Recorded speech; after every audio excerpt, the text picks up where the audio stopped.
What are you doing? I'm hype! Hey there, best buddies, and welcome back to the channel. As always, I'm Ray, and today we're going to be looking at SpiderMan Far From Home. Far From Home is the newest Spider-Man movie. It is the latest in the MCU, and it's the movie that technically closes out Phase 3 post-Endgame. I know there were a lot of concerns from fans going into this movie, whether it would address some of the bigger issues left by Endgame, such as the displacement of half the populace. And I gotta say, you don't gotta worry about that. They do a great job doing the explaining parts. But while I have you here at the beginning of the video, definitely go down and subscribe so you can stay up to date with all the videos I do put out. And my question this time around is, if you have a PS4, have you tried the Spider-Man video game? We saw the movie like 2 days ago, and then it inspired me to hop back in because they put in some of the suits from the movie, and I literally cannot put the game down. If you haven't tried it and you have a PS4, why don't you tell me why you haven't picked this game up? Because it's weird that you haven't. And if you have played it, let me know if you've downloaded any of the new suits and which one's your favorite. Honestly, I'm probably gonna go and play it after, finishing this recording instead of editing the video, because I like to procrastinate. But if you do leave a comment down below, you'll be entered for a chance to win. I don't know, what digital codes do I have on here? I've got a code for Homecoming, Ragnarok, Doctor Strange, Guardians 2, and Black Panther. So yeah, just, let me know. While on a school field trip to Europe, Peter must team up with a new ally and take on an interdimensional threat and tackle his greatest foe yet. High school romance. Definitely my greatest adversary growing up. Tom Holland, of course, returns, and he plays what I believe to be the best incarnation of Spider-Man we've had to date. He plays the high schooler turned Avenger perfectly, and just the way he acts with his teenage awkwardness to the way he deals with the struggles and the tribulations of what he has to face during this movie was awesome. He's so talented, my God. Jake Gyllenhaal as Mysterio is great. I really loved his abilities that he displayed during the movie, and he's just so likable. Such a good-looking guy. He and Tom Holland work really well together, and I think they have a really great romantic chemistry, I guess. I don't know how else to say it. I'm just tired of the word bromance. Let's just call it like it is. It's a straight up romance. Between me and Jake? Between you and Jake. It's full on in love. We're getting married. Where is he?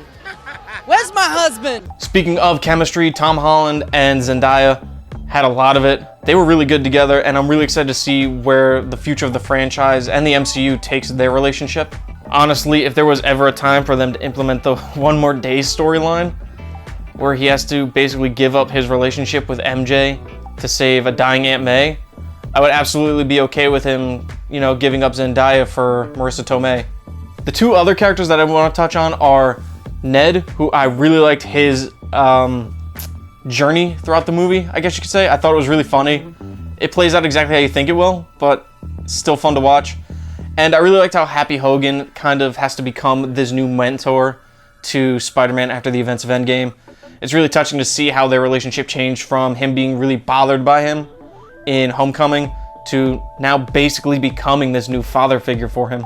Like I said before in the intro for the video, they do a really good job of explaining how the events of Infinity War / Endgame affected the common man, I guess is the best way to put it. Basically, your everyday person. And they do it in a really good way where it's kind of dark, but at the same time, it's really funny.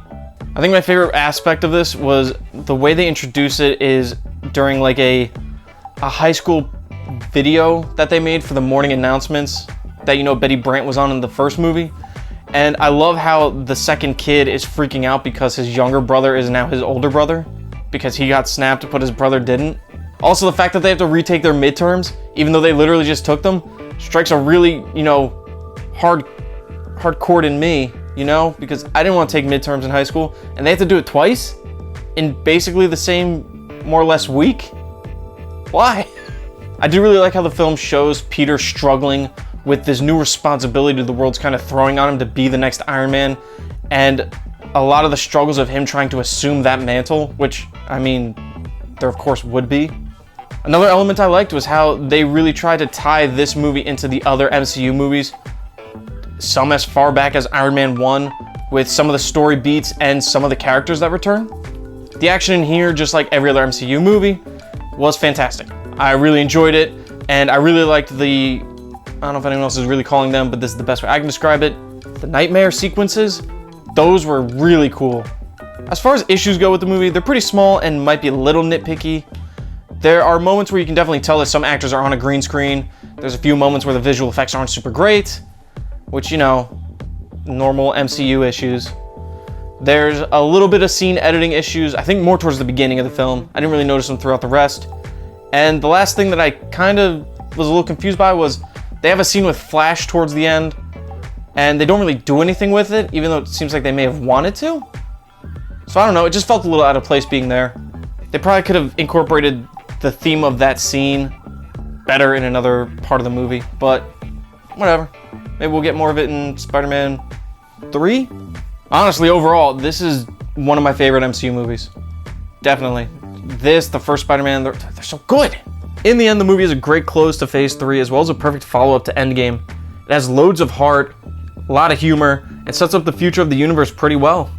Spider-Man Far From Home gets a 9 out of 10. So there are 2 end credit scenes, and you absolutely need to stay for both of them.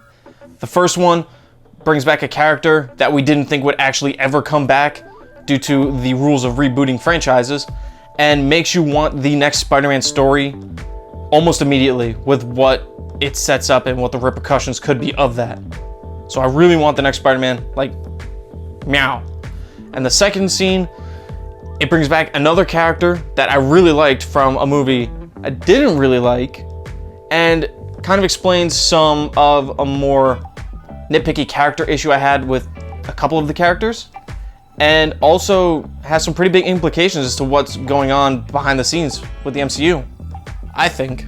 I mean, that's all these videos are, it's what I think, so that's why you're here, I guess. But yeah, that was my review for Spider-Man Far From Home. Again, slam dunk, grand slam right out of the hockey rink. I like sports.